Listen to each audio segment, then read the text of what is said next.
May 22nd, 1946. 5,000 people gathered inside a prison courtyard in Prague. They stood in silence, waiting to witness the execution of Karl Hermann Frank, a high-ranking Nazi official who once ruled Bohemia and Moravia with fear and violence. Now he stood at the foot of a wooden pole, moments away from his death. Frank was born in 1898 in Carlsbad in the Austro-Hungarian Empire. He entered politics early, aligning with German nationalist groups in the Sudetenland. His rise gained momentum when he joined the Nazi Party and became a key figure in the Sudeten German movement.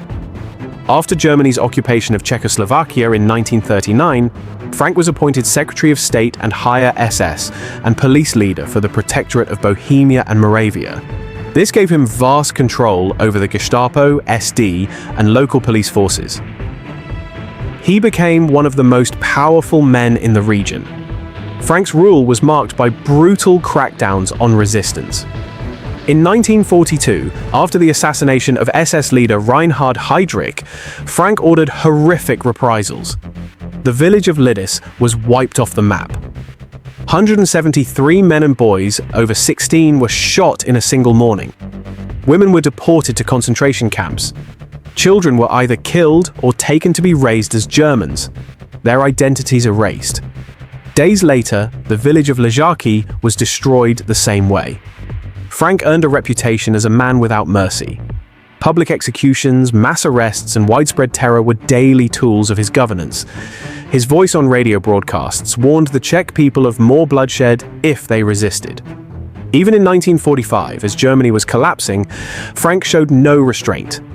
During the Prague uprising in May, he ordered forces to open fire on civilians and resistance fighters. As Soviet and US troops advanced, he tried to negotiate, but was ultimately captured by American forces near Rokycany on May 9, 1945. Frank hoped to avoid Czech justice, but the Americans handed him over. His trial began in early 1946 before the People's Court in Prague. He was charged with war crimes and crimes against humanity, including direct responsibility for the Lidis and Ležáky massacres and years of occupation terror. He was found guilty and sentenced to death. On the day of his execution, the widows of Lidis who were able to attend occupied the second row of seats. They came to witness the end of the man responsible for murdering their husbands and sons. Not the slightest gleam of compassion could be seen in that long row of eyes, as Frank, wearing a ragged Nazi elite guard uniform, walked quietly between two guards into the courtyard.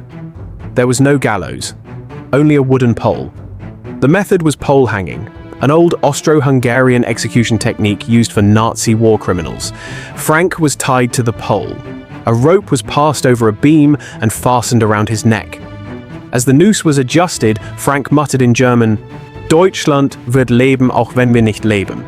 Germany will live even if we do not live. The guards hoisted him by the rope until it tightened. His feet lifted off the ground. His neck dislocated quickly after the drop. The executioner knew his work. Frank did not suffer. His body hung there for approximately 45 minutes as the crowd of 5,000 watched in the bright sunshine. Frank was buried in an anonymous pit at Prague's Jablissa Cemetery. No marker. No memorial. Just dirt covering the man who tried to erase entire villages from existence. The people of Lidis were never forgotten. Today, a memorial stands where their village once was, ensuring the world remembers what happened when one man was given power without limits and chose to use it for terror.